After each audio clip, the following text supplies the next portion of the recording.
जय श्री हरि। आपको याद होगा पिछला वीडियो हमारा जो था वो था स्पिरिचुअल नार्सिसिस्ट के विषय में, और ये विडंबना और कोइंसिडेंस देखिए कि आज का विषय भी वही है, स्पिरिचुअल नार्सिसिज्म। और इसका तत्कालीन परिप्रेक्ष्य आता है हमारे परम पूज्य शंकराचार्यों की प्रतिक्रिया और उनके निर्णय से, जिसमें उन्होंने कहा है कि वो 22 जनवरी को होने वाले श्री राम मंदिर के मूर्ति के प्राण प्रतिष्ठा समारोह में नहीं जाएंगे। पहले तो मैं आपको ये बताऊं कि कौन कौन से शंकराचार्य हैं, आपको पता होगा वैसे तो। एक तो हैं गोवर्धन पीठ के स्वामी निश्चलानंद सरस्वती जी, और दूसरे हैं ज्योतिर्पीठ के स्वामी अविमुक्तेश्वरानंद सरस्वती जी। इन दोनों ने स्पष्ट रूप से वक्तव्य दिया है जिसमें उन्होंने कहा है कि वो नहीं जाएंगे, और शेष दोनों शंकराचार्य भी नहीं जाएंगे, यानी चारों पीठों के शंकराचार्य अब इस समारोह में नहीं जाएंगे। अब मैं आपको बताती हूँ कि स्वामी निश्चलानंद सरस्वती जी का वक्तव्य क्या था। पूरा बिल्कुल शब्दशः वर्बेटम मैं आपको बताऊंगी। उनसे प्रश्न ये पूछा गया था कि आप जाएंगे कि नहीं जाएंगे, तो उन्होंने ये कहा, मुझे सूचना है कि शंकराचार्य पूरी एक व्यक्ति के साथ आना चाहें आ सकते हैं। अगर लिखा होता कि 100 व्यक्ति के साथ आ सकते हैं तो भी मैं नहीं जाता, मैं सैद्धांतिक व्यक्ति हूँ। फिर प्रश्न ये पूछा गया उनसे कि क्यों नहीं जा रहे हैं आप, तो इसका उत्तर था, मोदी जी लोकार्पण करेंगे, मूर्ति का स्पर्श करेंगे और मैं वहाँ ताली बजा के जय जय करूँगा क्या? मुझे पद नहीं, पद तो सबसे बड़ा प्राप्त ही है, मुझे श्रेय नहीं चाहिए। लेकिन थोड़ा आप विचार कीजिए, धर्माचार्य वहाँ क्या देखें?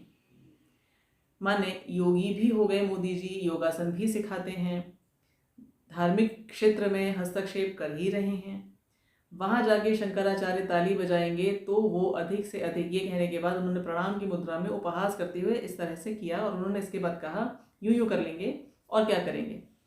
वैसे लोग जो होते हैं ना बड़े धनी, वो कैसे प्रणाम करते हैं मालूम है? और फिर उन्होंने वही प्रणाम का जेस्चर उपहास में किया, और फिर उन्होंने कहा, तो ऐसे कर देंगे, नहीं तो संतों की ओर देखेंगे भी नहीं। फिर उन्होंने कहा, मुझे अपने पद की गरिमा, अपमान की बात नहीं है, मुझे अपने पद की महिमा का ध्यान है, इसलिए नहीं जाता। इसके आगे बोले, राम, किसी और इंटरव्यू में वो बोले कि राम मेरे हृदय में है। भगवती सीता को मैं बड़ी बहन मानता था, लेकिन ध्यानावस्था में सीता जी ने कहा, मुझे छोटी बहन माना करो, तो वो संबंध कोई तोड़ेगा नहीं, अयोध्या से मेरा संबंध टूटेगा नहीं, इस अवसर पर जाना मेरे लिए उचित भी नहीं। इसके अतिरिक्त उन्होंने और क्या कहा? उन्होंने ये कहा कि शंकराचार्य की दृष्टि से पूरे विश्व का 1/4 भाग गोवर्धन पीठ के, पूरी पीठ के अंतर्गत है। केवल भारत को ले लें तो प्रयाग तक का क्षेत्र पूरी पीठ के अंतर्गत है। धार्मिक कृत्य है, हमसे किसी प्रकार का परामर्श या मार्गदर्शन नहीं लिया गया, हम कोई रूठे हुए नहीं हैं। अगर प्रतिष्ठा पूजा विधिवत नहीं होती तो मूर्ति से अर्चा विग्रह, जिसको कहते हैं देवता के तेज का तिरोधान हो जाता है, उस मूर्ति में डाकिनी शाकिनी भूत पिशाच आदि का प्रवेश हो जाता है, और वो डाकिनी शाकिनी भूत प्रेत पिशाच इत्यादि पूरे क्षेत्र को अस्त व्यस्त कर देते हैं।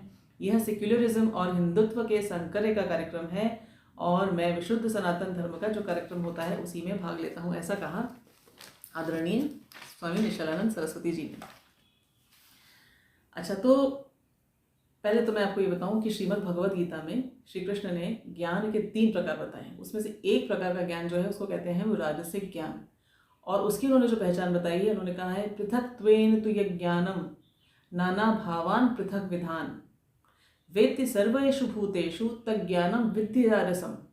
यानी ऐसा ज्ञान जो पृथकता देखता हो, पृथकता के साथ अलग अलग भावों को, अलग अलग बींग्स को, अलग अलग डायमेंशंस को, अलग अलग मैनिफेस्टेशंस को देखता हो, और ऐसा जो देखने वाला ज्ञान है उसको उन्होंने कहा ये है राजसिक ज्ञान।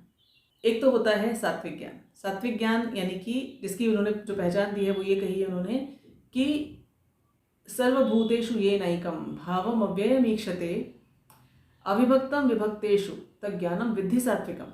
वो ज्ञान जो सारे भूतों में, जिसके द्वारा सारे भूतों में एक ही अव्यय भाव देखा जाता है, और जो अलग अलग डिवाइडेड मैनिफेस्टेशन के बीच में भी एक अविभक्त undivided inexhaustible state of being को देख लेता है, वो वाला ज्ञान होता है सात्विक ज्ञान। यानी वही है एब्सोल्यूट सत्य ज्ञान जो रहेगा। सत्य माने एब्सोल्यूट करेक्ट ट्रूथ, बिल्कुल सही, जो कभी नहीं हट सकता, कभी नहीं मिट सकता, जो कभी बदला नहीं जा सकता। सो दिस इज सात्विक ज्ञान। राजसिक ज्ञान की जो पहचान बताई ना उन्होंने, जिसमें अलग अलग दिखाई देते हैं सब लोग, तो ये तो हमारी और आपके जैसे जो बिल्कुल सामान्य बुद्धि के लोग हैं वो उनके लिए है ये राजसिक ज्ञान। यानी हमको अभी ट्रूथ ठीक से दिखाई नहीं देता, हमको अभी वो एक एलिमेंट जो एक परम सत्य है, जिसको एक मैं कहते हैं, सेल्फ है, वो नहीं दिखाई देता। लेकिन जिनको ये दिखाई देता है वही कहलाते हैं सन्यासी। और इन्हीं सन्यासियों के लिए आचार्य शंकर, आदिगुरु आचार्य शंकर ने दशनामी संप्रदाय दिया था। क्योंकि वो जो समय था ना, मैं आपको इस विषय में भी थोड़ा सा बताना चाहती हूँ कि जिस समय शंकराचार्य आए थे उस समय भारत में था ज़बरदस्त इस्लामिक इन्वेजन का समय। और ये जो हमारी आध्यात्मिक, क्योंकि भारत है आध्यात्मिक क्वेस्ट की भूमि, हमारे लिए बहुत बड़ा पुरुषार्थ है, सबसे बड़ा पुरुषार्थ है हमारे लिए। हम हमेशा से इस क्वेस्ट पर हैं कि जो कुछ दिखाई देता है उसके बियॉन्ड परम तत्व जो है, जो एब्सोल्यूट ट्रूथ है, जो कभी नहीं मिटेगा, कभी नहीं बदलेगा, वो क्या है, उसको जानने की उत्कंठा न जाने किस कारण से भारत की भूमि के लोगों में बहुत ज़्यादा है। तो इसको ही कहते हैं सन्यास, सत्न्यास। सन्यास के विषय में श्रीमद् भगवद गीता में श्री कृष्ण ने बहुत कुछ बताया है अर्जुन जी को। लेकिन यदि बिल्कुल सिंपल मैं आपको बोलूँ तो सन्यास यानी सत और न्यास। सत न्यास, सत का न्यास। सत क्या यानी वो जो है, जो कभी बदलेगा नहीं, जो सारे इल्यूजन्स को हटाइए, सारे ट्रांजिटरी इम्परमानेंट फीचर्स को अगर यदि हटा दीजिए तो जो बिल्कुल ट्रूथ निकलेगा, जो कभी बदल नहीं सकता, वो होता है सत। और न्यास का अर्थ होता है रखना, स्थापित करना किसी चीज़ को। तो सत न्यास यानी कि या तो इसको इस तरह से ले सकते हैं कि सत का न्यास या सत विधि से न्यास। अब न्यास यानी रखना, स्थापित करना। किसको आप स्थापित करेंगे? यदि आप सत शब्द लगा देते हैं तो उसी को तो स्थापित करेंगे जो सत है, यानी जो हमेशा रहने वाला है, जो चेंज नहीं होगा, जिसमें कोई इल्यूजन्स नहीं है, जिसमें कोई इम्परमानेंस नहीं है। तो ऐसा क्या है हमारे पास? ऐसा तो सिर्फ एक ही चीज़ है, वो है मैं, मेरा भाव, ये मैं। इसी को सही तरीके से रखना है, इसी को कहते हैं सन्यास। तो सन्यास की इच्छा से चलने वाले जितने भी आध्यात्मिक सीकर्स थे, उनके लिए उस समय शंकराचार्य जी ने जब देखा कि बहुत बुरी तरह से ये जो आध्यात्मिक क्षेत्र था ये बटा हुआ था, बहुत ज़्यादा विवाद थे, बहुत ज़्यादा आपस में संघर्ष थे, तो ऊपर से इस्लामिक इन्वेजन, तो ऐसे में इस पूरी क्वेस्ट को एक ऑर्डरली रूप देने के लिए, एक ऑर्गेनाइज रूप देने के लिए आचार्य शंकर ने बड़ा ज़बरदस्त रेवोल्यूशनरी काम किया उस समय। उन्होंने क्या किया कि इसको एक सुगठित रूप दिया और इन सन्यासियों के लिए एक ही संप्रदाय दिया उन्होंने कहा दशनामी संप्रदाय। ऐसा संप्रदाय जिसमें 10 टाइटल्स, 10 उपनाम हो सकते हैं। तो वो अरण्य, तीर्थ, सरस्वती, वन, गिरि, ये सब जो उपनाम देकर, लेकिन हैं ये सब एक ही परिवार के लोग, यानी वो सारे के सारे सन्यासी ही हैं। और इसके अतिरिक्त उन्होंने क्या किया कि चारों दिशाओं में, भारत भूमि की चारों दिशाओं में 4 मठ स्थापित किए, उत्तर, दक्षिण, पूर्व और पश्चिम। तो ये जो गोवर्धन पीठ है ये है पूर्व का। इसके अतिरिक्त जो दूसरे शंकराचार्य हैं जिन्होंने वक्तव्य दिया है वो है स्वामी अविमुक्तेश्वरानंद सरस्वती जी, ये है ज्योतिर्मठ के। इन दोनों भी वक्तव्य मैंने सुने हैं। जो स्वामी अविमुक्तेश्वरानंद जी का जो वक्तव्य है उसमें उन्होंने कहा है कि हम ये धर्म परंपरा से नहीं हो रहा, धार्मिक शास्त्रों के अनुसार नहीं हो रहा। तो सबसे बड़ी बात उन्होंने जो ऑब्जेक्शन दिखाया वो ये कि अभी बना ही नहीं है मंदिर पूरा और उसमें कैसे प्राण प्रतिष्ठा हो सकती है, ये इन्होंने बोला। अच्छा, तो राजसिक ज्ञान की जब मैं आपसे बात कर रही थी ना, तो राजसिक ज्ञान, मैं तुझसे अलग, तू उससे अलग, वो उससे अलग, ये हम और आप जैसे मोटी बुद्धि के लोग, आप मोटी बुद्धि के नहीं, मैं बहुत मोटी बुद्धि की हूँ, मतलब हम जो सामान्य लोग हैं, जो हम सन्यासी नहीं हैं, तो हम देखें तो हमारे लिए चलता है। लेकिन जब आप कहते हैं किसी को शंकराचार्य, तो उसको तो आचार्य शंकर की फिलॉसफी का बिल्कुल बेसिक कोर टेनेट पता होना चाहिए। आचार्य शंकर की फिलॉसफी क्या थी? अद्वैत सिद्धांत के प्रतिपादक हैं आचार्य शंकर। वो हर जगह एक ही तत्व को देखते थे और उसी तत्व की वो सबसे संस्तुति करते थे कि उसी को ढूंढो।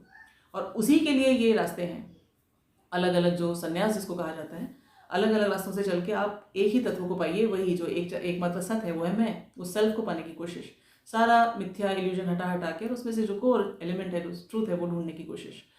तो आपने सुना होगा भज गोविंदम, इसमें जो श्री कृष्ण का बताया हुआ जो सात्विक ज्ञान है, बिल्कुल वही बात आचार्य शंकर कहते हैं। वो कहते हैं त्वयि मयि चान्यत्रैको विष्णु व्यर्थम कुप्यसि मयि असहिष्णु।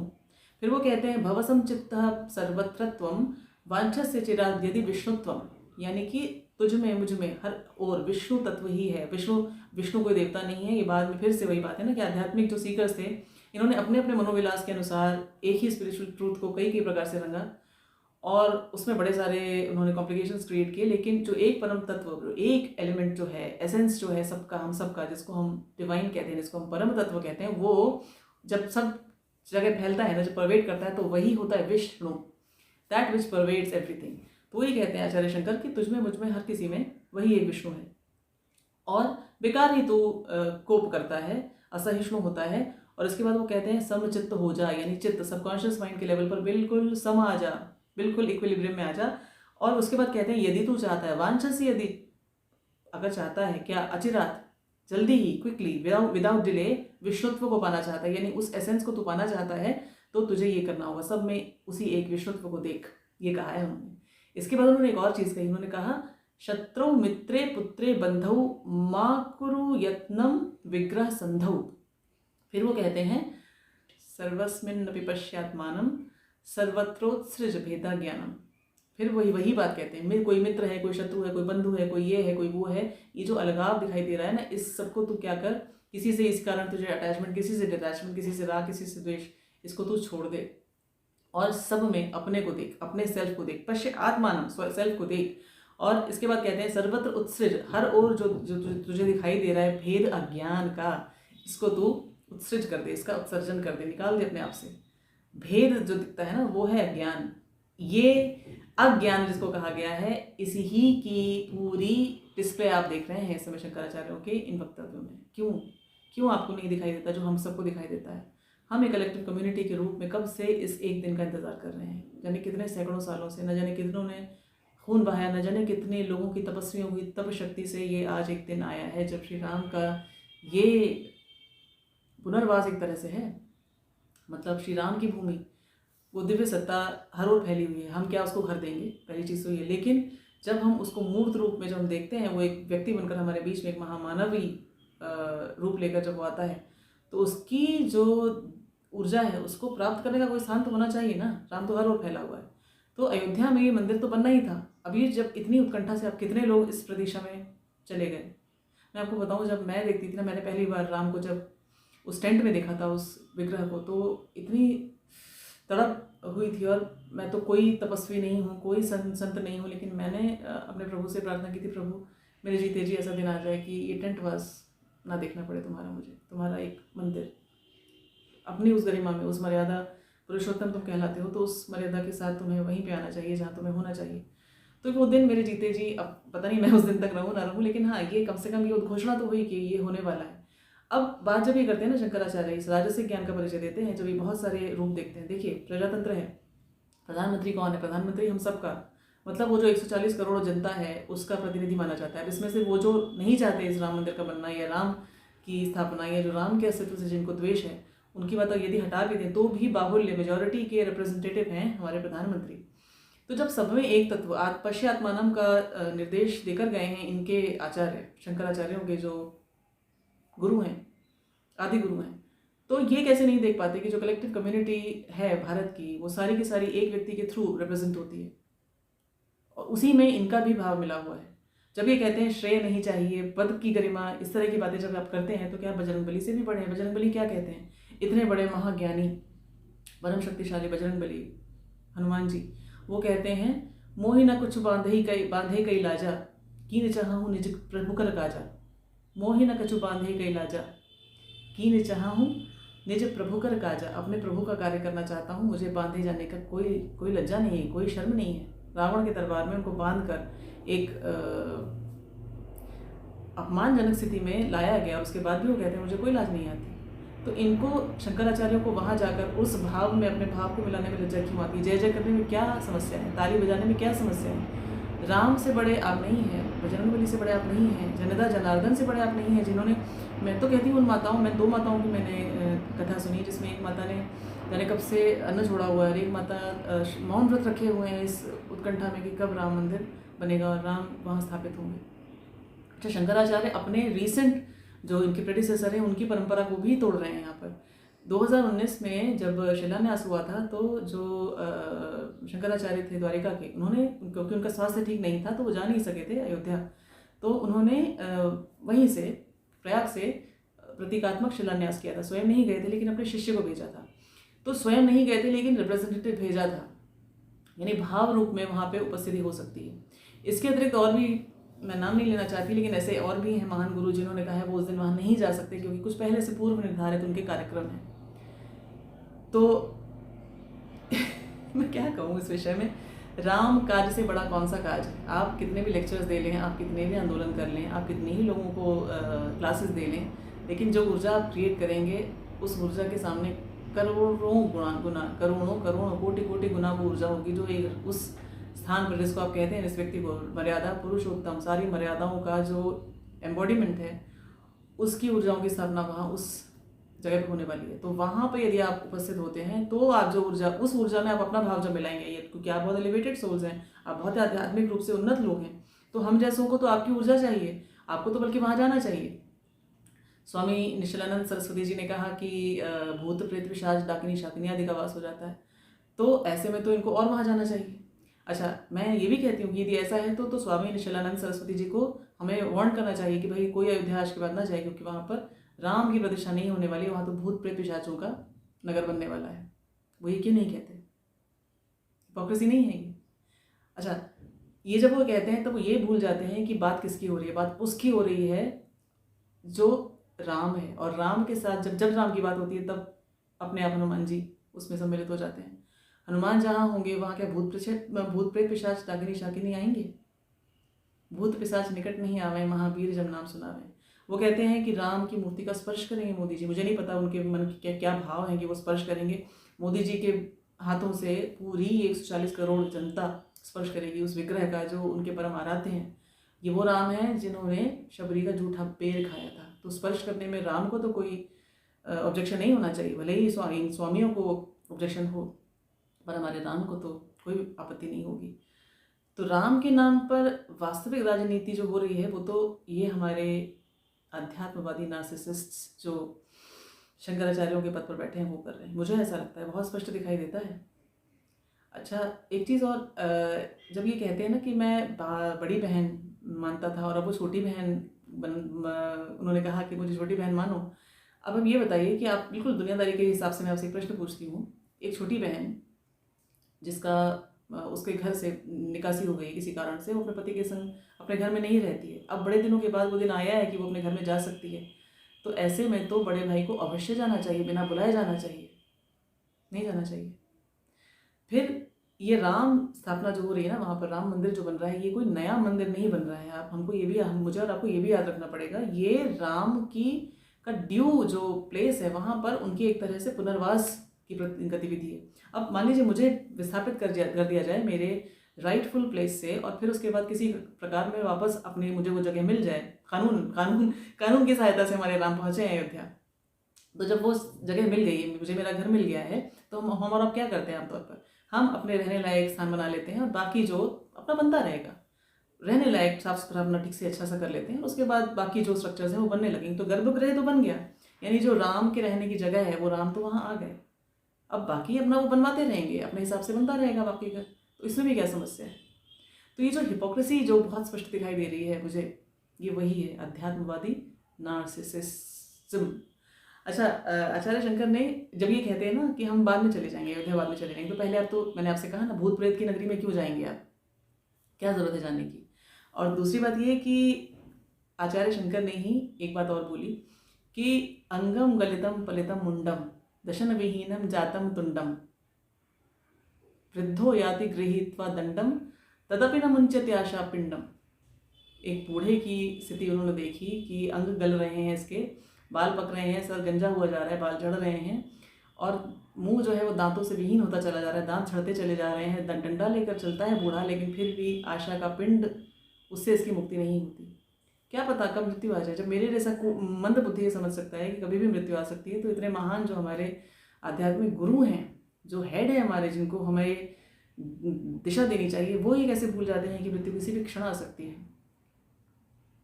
तो बाद में चले जाएंगे ऐसा कैसे कहते हैं वो? मुझे ऐसा लगता है कि आचार्य शंकर ने ही एक और बात इसी भज गोविंदम में कही है। उन्होंने कहा है, जटिलो मुंडी लुंछित केशम काशायांबर बहुकृत वेश पश्यन्यपि न च पश्यति मूढ़ो उदर निमित्तम बहुकृत वेश। मतलब ये जो विभिन्न प्रकार के वेश, जो साधु वेश लिए जाते हैं, सन्यासी वेश लिए जाते हैं, वो इनकी ओर कटाक्ष करते हैं आचार्य शंकर, और वो कहते हैं कि इतने प्रकार के जो विभिन्न प्रकार के जो वस्त्र धारण करते हैं और अपनी जटाएं बनाते हैं, कोई कुछ करता है कोई कुछ करता है, तो ये जो करते हैं ना, ये पश्यन्यपि च न पश्यति मूढ़ो, मूढ़ जो है ये देखकर भी नहीं देखता, ये तो खाली पेट के लिए बनाए हुए बहुकृत वेश, विभिन्न प्रकार के वेश खाली पेट के लिए बनाए हुए हैं। मुझे ये सारे के सारे जो धर्मगुरु इस समय के हैं, मोस्ट ऑफ देम मुझे लगता है ये उसी श्रेणी में आते हैं। मैं बहुत जिम्मेदारी से आपसे ये बात कह रही हूँ और बहुत पीड़ा के साथ भी ये बात मैं कह रही हूँ, क्योंकि यदि ये सन्यासी हैं तो सन्यासियों के लिए श्री कृष्ण ने श्रीमद् भगवद गीता में एक बात बहुत स्पष्ट कही है। उन्होंने ये कहा है, अनिष्टम इष्टम मिश्रम च त्रिविधम कर्मणा फलम भवत्यत्यागिनाम प्रेत्य न तो सन्यासिनाम क्वचित। यानी अनिष्ट इष्ट यानी डिजायर्ड अनडिजायर्ड और मिक्स्ड, ये जो कॉन्सिक्वेंसेज है ना काम के, कर्म के, एक्शंस के, ये उनके लिए हैं जिन्होंने अपने कर्म फल का त्याग नहीं किया, यानी कि जिन्होंने संन्यास नहीं लिया, जिन्होंने सेल्फ को सही एस्टेब्लिश नहीं किया।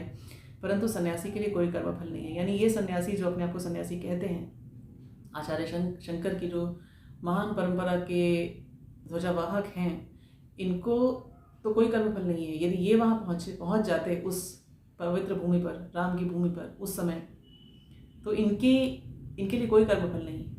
यानी इनकी प्रेजेंस के कारण यदि ये अपने भाव को हम 140 करोड़ जनता के भाव के साथ मिला देते, तो ये जो भूत प्रेत पिशाच आदि आदि धर्मशास्त्रों की उल्लंघन की बातें और जो भी ये बड़ी बड़ी बातें कहते हैं, इसका कोई रेलेवेंस ही नहीं होता। So I have no other words to say, ये स्पिरिचुअल नार्सिसिस्ट हैं, all of them, they are all, most of them, मतलब when I say all of them, maybe couple of them can be taken as exceptions, but बाकी सारे वही हैं spiritual narcissists। इनको चाहिए credit, इनको चाहिए मेरी जय जय होनी चाहिए, जहाँ मैं जाऊँ सेंटर स्टेज मेरा होना चाहिए, स्पॉटलाइट मेरी और होनी चाहिए। हम धर्माचार्य हैं, हमारे पास ज्ञान है, हम धर्मशास्त्र से आपको रास्ता बताएंगे, आप थोड़े ना हमें बताएंगे कि हम वहाँ आएंगे।